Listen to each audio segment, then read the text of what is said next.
जुलाई 1998 आबिद बेली पाकिस्तान का पहला cyber cafe Skynet communication open करता है। सिर्फ 5 कंप्यूटर्स और एक सर्वर, लेकिन बड़ी सोच। आबिद बेली का दोस्त जावेद दिलवानी भी इस बिजनेस में पार्टनर था। जावेद हार्डवेयर साइट संभालता था, जबकि आबिद बेली फ्लोर मैनेज करता। आबिद बेली ने इंटरनेट सर्विस प्रोवाइडर्स से डीलरशिप राइट्स भी हासिल करने शुरू कर दिए थे।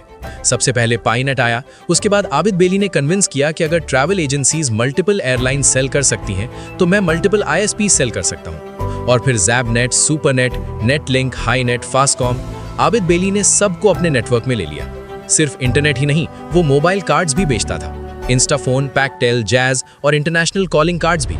आबिद बेली को आईएसपीज के सेल्स टारगेट चैलेंजेस पसंद थे और क्लिफ्टन में वो टॉप डीलर बन चुका था।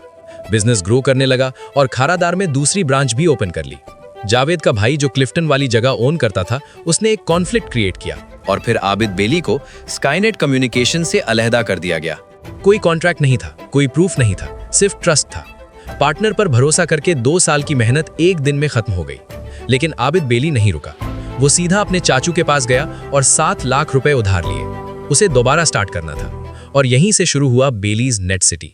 शुरू में सिर्फ कुछ कंप्यूटर्स थे। लोग आते, ईमेल चेक करते, चैट करते।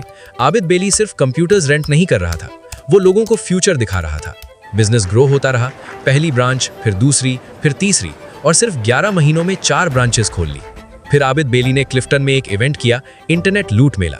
23 इंटरनेट कंपनीज ने अपने स्टॉल्स लगाए। FM 100 वहां से लाइव ब्रॉडकास्ट कर रहा था। ये सब देखकर internet service providers association of Pakistan ISPAC ने उसे ऑनररी मेंबरशिप दी और आबिद बेली ये एजाज लेने वाला पहला डीलर था। सब कुछ ठीक चल रहा था, लेकिन फिर आई वो रात।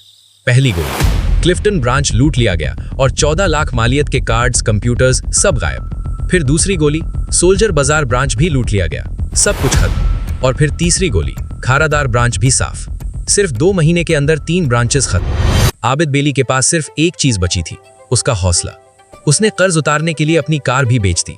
अब सिर्फ एक ब्रांच बची थी, तौहीद कमर्शियल DHA। यहां आबिद बेली ने कुछ नया सोचा। लोग बिल्स पे करने के लिए लाइंस में खड़े रहते थे। फिर आबिद बेली पाकिस्तान की पहली डिजिटल बिल पेमेंट सर्विस शुरू कर देता है। राइडर्स लोगों के घर जाकर बिल्स कलेक्ट करते और पे करके रिसीट वापस देते। फिर आबिद बेली ने एक और रिस्क लिया।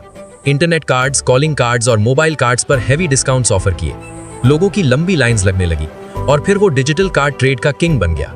लेकिन फिर पेरेंट कंपनीज, ISPs और टेलकोज ने हैवी डिस्काउंट्स की वजह से सप्लाई रोक दी और इन्वेंट्री ना होने की वजह से आखिरी ब्रांच भी बंद हो गई। आबिद बेली की बीवी और ससुर ने कश्मीर जाकर रेस्ट और रीस्टार्ट करने का मशवरा दिया। आबिद बेली कुछ टाइम के लिए कश्मीर चला गया।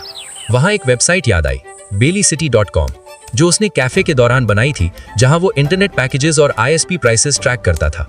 वापस कराची आकर जो कुछ बचा था सब बेच दिया और अपने ससुराल में एक छोटे से कमरे में शिफ्ट हो गया, सिर्फ एक कंप्यूटर के साथ।